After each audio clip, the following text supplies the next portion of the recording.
శివకామేశ్వరి గారు నమస్కారం అండి. నమస్కారం శ్రీలక్ష్మి గారు. శివకామేశ్వరి గారు అష్ట ఐశ్వర్యాల గురించి చెప్పారు. అష్ట కష్టాలంటే ఏంటో చెప్పండి. తప్పకుండా తెలియజేస్తానండి. అది నిజంగా మీరన్నట్టు ఐశ్వర్యం తెలుసుకున్నాము, కష్టముల గురించి కూడా తెలుసుకోవాలి కదా, కష్టం సుఖం తెలుసుకోవాలి కదా. నేను అష్ట కష్టాలు పడుతున్నారంటారు అంటారు. అందరికీ తెలియజేస్తాను. అందరికీ శ్రీమాత్రే నమః, శ్రీ గురుభ్యో నమః. అష్ట కష్టములలో మొదటిది దాస్యము. దాస్యం చేస్తామంటారా? దాస్యం చేయడం, దాసులం అయిపోవడం. దాసులం అయిపోతాం. దాసోహం అంటూ ఉంటారు కదా, అలా దాస్యము. రెండవది దారిద్ర్యము. దారిద్ర్యం. మూడవది భార్య లేకుండా ఉండడం. భార్య లేకుండా ఉండటం కూడా అష్ట కష్టాలే కదా. నిజంగా అందుకేనండి, నిజమే.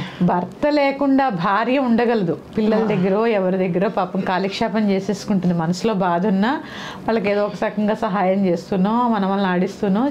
పాపం భర్త పని అలా ఉండదండి, చాలా బాధగా ఉంటుంది భార్య లేకపోతే. అప్పటి వరకు ఆ భార్య సపర్యలు చేయడం అలవాటైపోయి ఈయన చేసుకోలేరు, పిల్లల మీద ఆధారపడలేరు. ఎంత కష్టంగా ఉంటుంది, చాలా కష్టం. అష్ట కష్టాల్లో మూడో కష్టం ఏది అంటే భార్య లేకుండా. అతి పెద్ద కష్టం అదేనేమో, భార్య లేకుండా ఉండడం. నాలుగవది స్వయం కృషి. అష్ట కష్టాల్లో వాడి కృషి మీద వాడే పైకి రావాలి. స్వయం కృషి, ఎవరి సపోర్టు ఉండదు. స్వయం కృషి అంటే ఎవరి సపోర్టు లేకపోవడం. మిత్రులు ఉండరు, వాటి బంధువులు ఉండరు, ఎవరు ఉండరు. వాడి తిప్పలు వాడే పడుతూ ఉంటాడు. ఎప్పుడు చూడు ఎక్కడ వేసిన ఒక్కడు గంగలు అక్కడే. స్వయం కృషితో పైకి వచ్చే వాళ్ళు ఎలా ఉంటారు చూడండి. ఐశ్వర్యం, అష్టైశ్వర్యాల్లో మిత్రుల్లో బంధువుల్లో కలిగి ఉంటారు వాళ్ళు. ఐశ్వర్యంలో ఈ అష్ట కష్టాల్లో నాలుగవది స్వయం కృషి. పైకి రావడం తర్వాత ముందు ఎంత కష్టపడాలండి. నిజమే కదా. వస్తారు ఖచ్చితంగా, స్వయం కృషితో పైకి వచ్చేవాళ్ళు ఉంటారు, కానీ ఎంత కష్టపడాలి. అవును, ఎవరి సహకారం లేకుండా స్వయంగా జీరో నుంచి మొదలు పెట్టడం అంటే చిన్న విషయమా? ఇది అష్ట కష్టాల్లో నాలుగవది. ఇక ఐదవది యాచనము. యాచనం ఎంత దిగజారిపోతే అడుక్కుంటారు. నిజమే కదండి కదా. ఒకరి దగ్గర నుంచి తీసుకోవాలన్నా ఎంతో ఇబ్బందిగానే ఉంటుంది కదండి. ఇక ఆరవది చెప్తే అందరూ నన్ను తిడతారు. యాచన చేయడం ఐదో కష్టం అయితే ఆరో కష్టం ఏంటో తెలుసా అండి?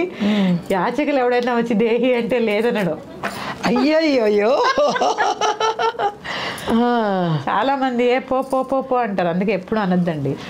ఇప్పుడు ఇంత కొత్తగా ఏదేదో చెప్తున్నారు, కానీ ఎవరైనా మన దగ్గరకు వచ్చి దేహి అని అడుక్కున్నాడు అంటే వాడి కర్మ, వాడి కష్టం. అది కష్టానికి అది లేదంటాం, అదొక కష్టమే. అదొక కష్టం అంటే వాడే కష్టంగా ఉండి వచ్చి అడుక్కున్నాడు.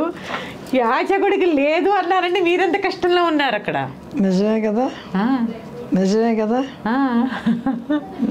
ఇది ఆరవ కష్టం. ఏడవ కష్టం అప్పడగడం. అప్పు చాలా కష్టమేగా. చాలా కష్టం. ఇక ఎన్నిటికన్నా చాలా కష్టమైంది ప్రయాణం చేయడం. ఎనిమిదో కష్టం.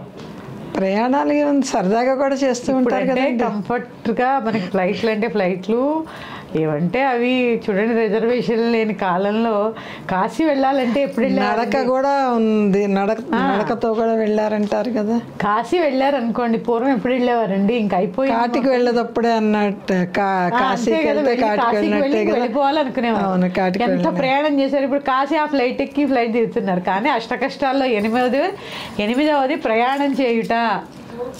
అల్ప కష్టం. మళ్ళీ చెప్తున్నాను చూడండి, దాస్యము. అష్ట కష్టముల్లో 8 కష్టములు చెప్తున్నాను.